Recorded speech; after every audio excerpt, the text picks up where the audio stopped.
Good morning, students. Yesterday I have given you one assignment to solve.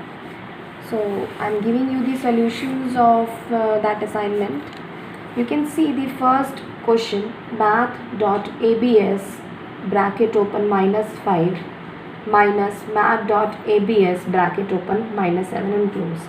So ABS basically returns the magnitude of a number. This I have already discussed in my previous video.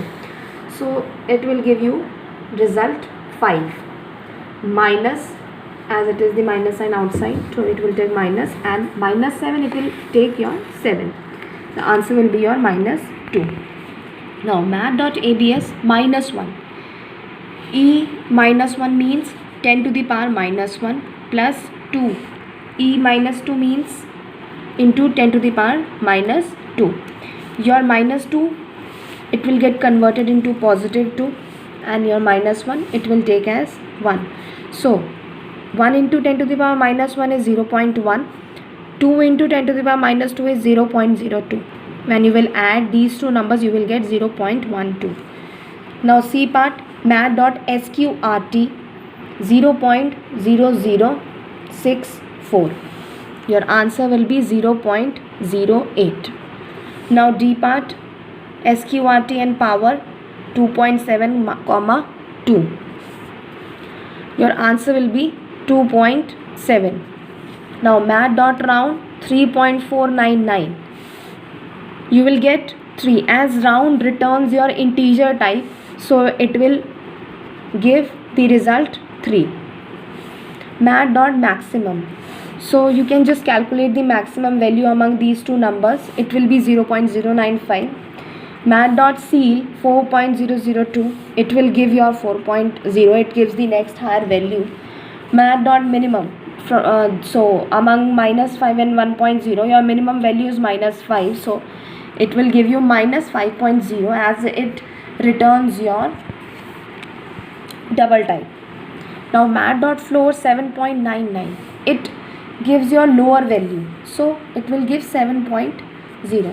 Now math.ceil -2.73. It will give you -2.0. Now math.power 16, 0.25. So answer will be 2.0. You can see 16 to the power 0.25. 0.25 is written as, your 0.25 is 1/4. So 16 you can write 2 to the power 4 into 1/4. Cancel out, you will get 2.0, as it returns your double type.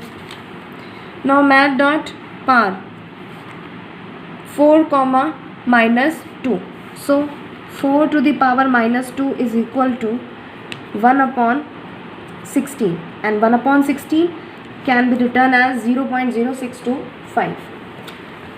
Now next is your math.round 1.49 plus 0.1 whole function. Now what we will do, first we will add these two values. We will get 1.59. Now 1.59, when you will round off 1.59, we will get 2.0. Math.round, first it will round this 1.49, because the whole bracket is within 1.49, so it will be treated as 1. 1 plus 0.1 is your 1.1. Now some of the programs also I have given you to do. So write a program to calculate area of a sphere and a cylinder. It should be actually volume, not area. So how we will calculate the volume of a sphere? First we will take the package, import java.util.asterisk. This is your asterisk. This we use for scanner class. Import java.lang.asterisk. Lang package we are using for math class. Now I have taken class volume, bracket open, public static void main string args, parenthesis open and close this bracket. Now double, we will take declare the variables here, r, h. Volume of a sphere I have taken variable vs, and for volume of cylinder I have taken variable vc, semicolon. Now I will take user input for radius and the height. Now volume of sphere is your 4 upon 3 pi r cube, and for volume of cylinder is your pi r square h. Now volume of sphere 4 upon 3 into mat dot pi. You can see here volume of a sphere 4 upon 3.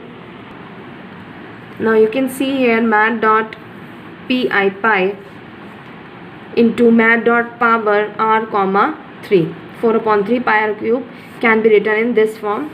This also we have discussed. Now volume of cylinder mat dot pi asterisk mat dot power r comma 2 into h. H is your height. Now we can just print the message for printing volume of sphere and volume of cylinder. You can see how we have print the message, and bracket close, which we have opened for class and the main bracket. Now next program is your to calculate the write a program that takes perimeter of a circle from user and then computes its area. So what we have to do, we have to take user input perimeter of a circle. So how we will do this program? I will take the class area bracket open public static void main string args bracket open double p comma r comma a. So I have taken user input p. Scanner class I have taken for user input. I have taken the variable p in which I will take the user input.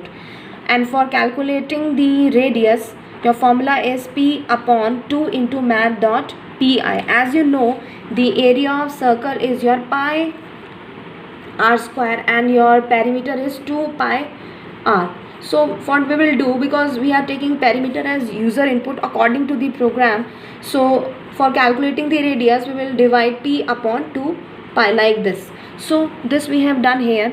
R is equal to p upon 2 into mat dot pi and semicolon.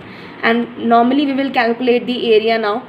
A is equal to mat dot pi into mat dot power r comma 2.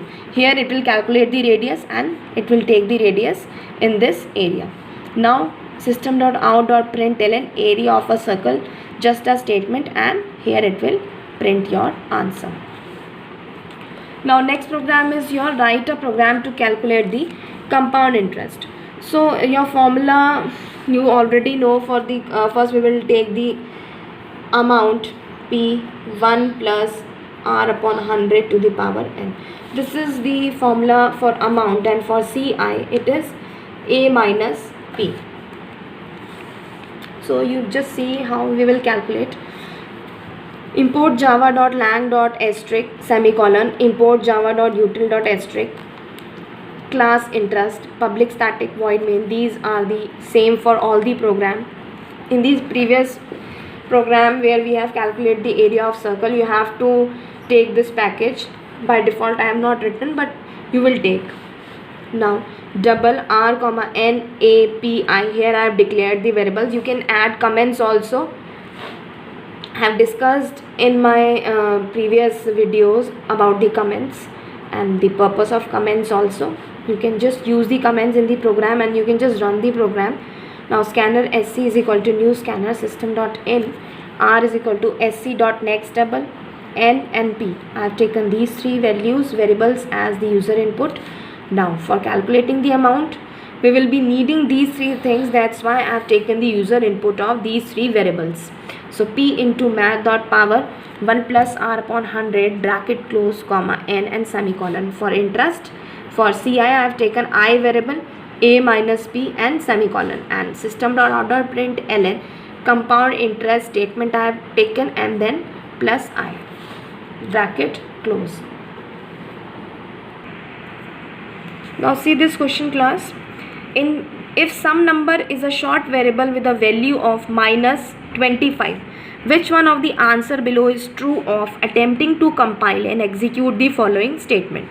So system.out.println double quotes root plus mat.sqrt some number. Here your some number is negative 25, and I have already discussed that mat.sqrt, it never takes the square root of negative numbers. So your answer will be, the statement will compile but an error will occur at runtime. Now next is your Assuming all unseen code is correct, what will happen when an attempt is made to compile and execute the following statement? You can see int y is equal to math dot power 2 comma 3. After this you will be able you know what will be the value of this. It will be 2 to the power 3. That means it will be 8. Now what it will print? It will print your 8. You can see the statement will compile and run. The message result is equal to 8 will be displayed on the console. Now next program is your this public class app public static void main string args double x is equal to mat dot random double y is equal to mat dot seal x, and if x is equal to y system dot out dot println biggest number else smaller number. So what is happening in this program? Double x is equal to mat dot random, and I have already told you that mat dot random takes value between 0.0 and 0.9. So it will get your it will give 1.0.